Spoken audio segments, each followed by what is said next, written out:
Okay, you're not on the wrong channel. I just thought I'd throw this up there because it's a picture I found in the middle of the slideshow that I'm doing. This is my wife on the left down here, and her twin sister. This Aurora, Salvation Aurora, and Zenaida.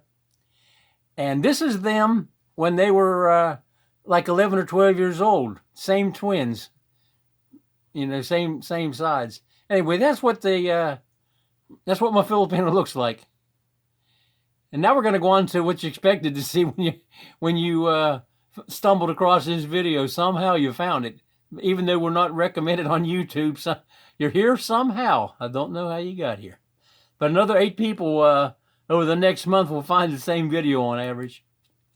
Okay, here we have the boss, and we have another person here. This is Jeanette. Jeanette is Eymard, Eymard. That's his fiance. And she lives in the northern part of Luzon. She's a, what do you call those people that are on the telephones, help centers? Anyway, she works in Manila, lives in a big hotel. Her parents are farmers and run a sari store. Got a couple, two sisters, I think, maybe a brother. Where they are is this is the we call it the top roof, for lack of better. And you can see in the picture that it's not flat. It's like a dome. It's a 1/4 inch to the foot slope. This is a spider beam, looking at it from up on the roof. And the spider beam is 24 inches tall, 14 inches wide. It's got like electric boxes set in at different places. This is one big open hole. What you're looking at is through a doorway it's in the shade and a round window that's on the next level down. There's ventilation from straight through this house, and 10 places. Anything you have an opening in the wall, there's an opening through everything right out the other side. And that's why we don't need air conditioning. The hot air rises, air comes through these things and sweeps it out of the building. It's just like a vacuum cleaner. And it actually works. Okay.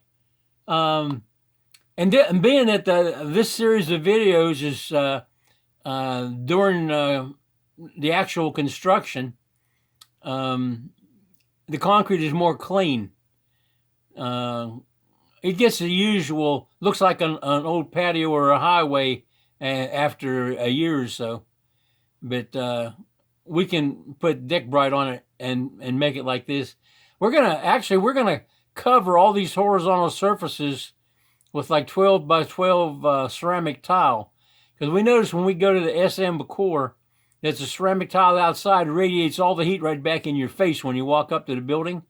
The asphalt and the concrete is not hot when you're walking, but when you step up on that ceramic tile, it's blasting all the heat right off of the sidewalk at you. So we're assuming that that ceramic will reject heat off of the roof just like it does at the Bacor Mall. So we're gonna, and also that's another waterproofing. You can't see him here, but there's little hairline cracks in concrete, just as a matter of it being poured. And it was a very windy site, really windy. And it's the Philippine sun, and it's 90 degrees probably when they poured the concrete that time of year. This is Jeanette and Aurora again. You're looking down here at a hole that's 15 or 16 feet by 12. That's the septic tank. This is the dirt that came out. That was dug with an excavator. We had him for a day. And he didn't look at where the markers were on the top. So we're a foot and a half short on this end and about 8 inches on that back side. It took 2 weeks to dig that dirt out by hand. You really want to be there when your excavator's there. But they were doing this sort of what they call in the U.S. on the hustle. And It was daylight when they started, but it was dark before they finished. And then they had to get it back to where where they work. It's they drove through this fence down here to get there. So their quarry is up on the other side of that field up there. So they're the guys that drive the thing during the day. And we had to wait 2 weeks so they could buy a hose to fix it, because the big excavator they use, they would keep up, but this was a smaller excavator, like a half-yard bucket. Another pile of dirt's from the cistern. And Jeanette's one of those quiet, seems shy kind of persons. Her and her aim are just perfectly matched. If they're in a room and other people are there, they could be sitting beside each other on a couch. They don't talk. They don't want anybody to know what they're saying. They text each other from a foot away. Kids today, what can you say? Okay, now you're looking down into the cistern, and you notice the different layers of dirt and clay that was dug through to get to that point. And we poured the concrete right out to the dirt. No reason not to. It just gives you more foundation out. And the dirt was already out of there. We'd had to fill it back with dirt. So, and this hole was almost the right size, because you can see that it's just been scraped down with a Bretta and a shovel to make it really flat. But it was just about the right size. Okay, now we're early on in the construction again. This is boy wondering if he'll ever have a roof so he can work in the shade. There's 10 of this doorway around this level. This hole here is over 7 meters. There's going to be a whole house fan up here, running up in here someplace, about 2 feet over your head. If you put your hands straight up or jumped up, you could touch the blades and hurt yourself. But there'll be a handrail from Benji Boy. They've already made it. It fits around this concrete. And these bars up here, those are just bars coming up out of the wall. That's about how close the vertical bars in the wall are. What are they, 10 inches or something like that? These walls up here are 8 feet tall.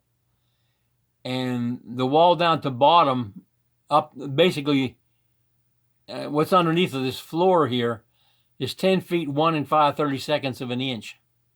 You'll notice that the downstairs post right here column is narrower than the upstairs column. They were made in the same form. We took what went between the front and the back and put them on the outside down here, and we put them between them up here.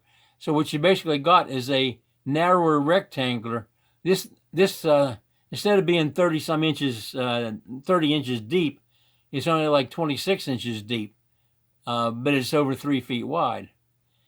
And there's an electrical sub panel in the back of this column, back of all the columns.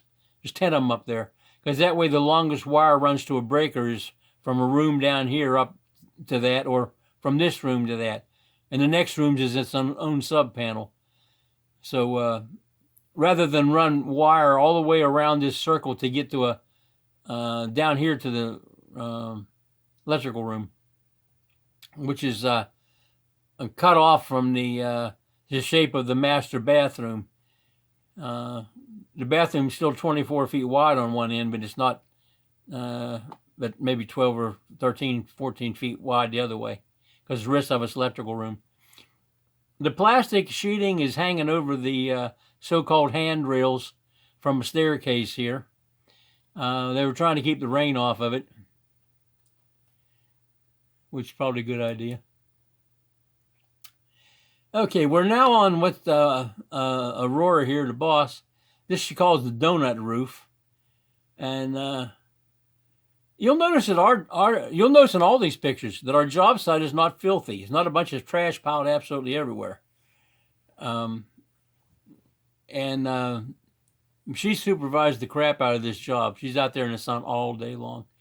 This one wedge here is not poured. That's the stairwell room.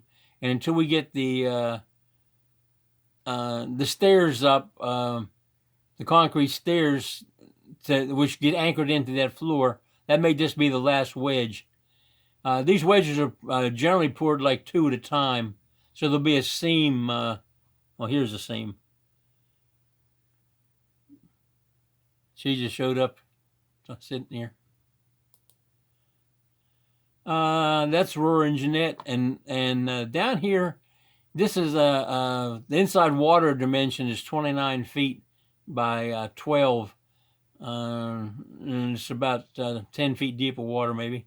This is a tilapia tank, black Mozambique tilapia. They grow to 4 kilos. I think it's 4 kilos. It takes 2 years to get there. They grow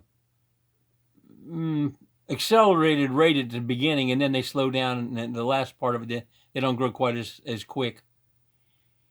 And that's our view. When we look out of our bedroom window, we see the vulcanizer and the little snack store, and they have a laundromat thing in the back. They do laundry in the back. All the good mountain views is out of the back bedrooms. There's the back. And they're standing above the cistern. This back here is the quarry. I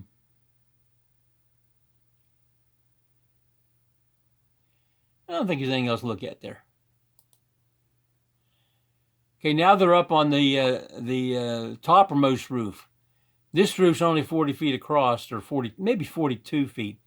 And what you see in here, these pairs of pipes, there's two in twos around here. There'll be 10 sets of 2.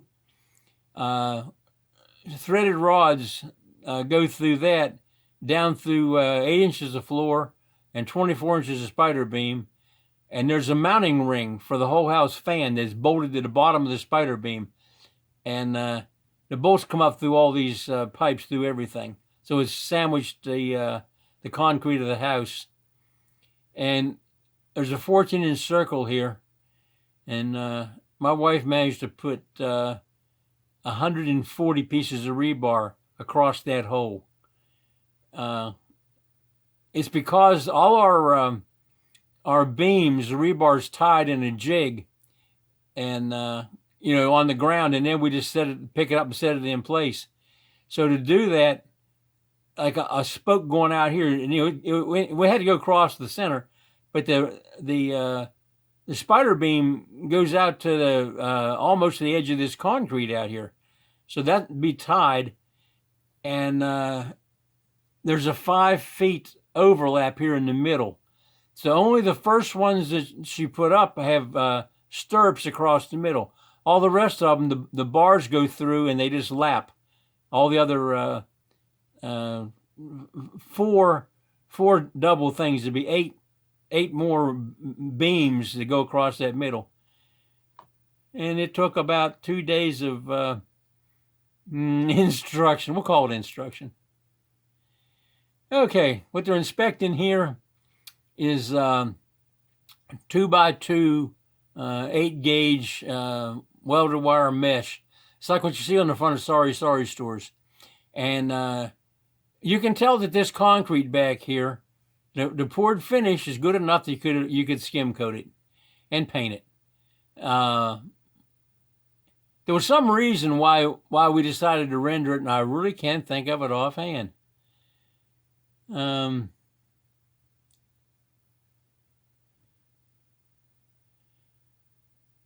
Well, she's down on the ground. This is a flange out from the floor, because this big window tells me they're outside of the house, and on the residential floor, where the living quarters part of this house, and the room is the pantry, because here's the doorway.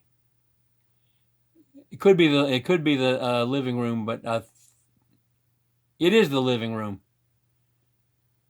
Okay.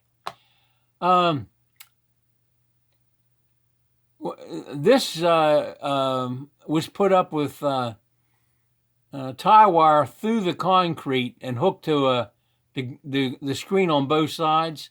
And after we did 2 walls of it, we changed to concrete nails, a 4mm hole, a 2-inch concrete nail. You got a fender washer right where two wires cross. Then on the inside, you got another fender washer. And then you got what they call an ordinary nut. That's a 7/16 size ordinary nut. And that gives you a 3/8 inch space, which is 3 times the wire gauge, almost. That with the washers it is.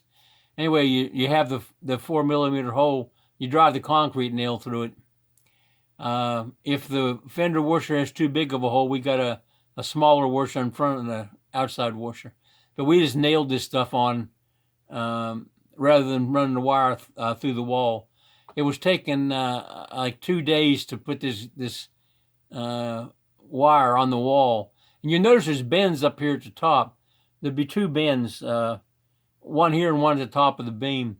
The beam is cast integral with the wall. The same thing, all these window openings, all the jambs are cast when it's poured. So when you take the forms down, that's what you see. A finished window opening and a beam. And the beam has got a 45-degree bevel up here at the bottom. Okay, this is as long as we're going to make this first section of the video. We're going to cut it off here, and we're going to pick it up with the same picture. It'll open with the same picture for part 2. Now I'm going to try to turn the camera off. And so you're going to see my finger across the lens, and you're going to see the camera shaking. You know, all the usual stuff.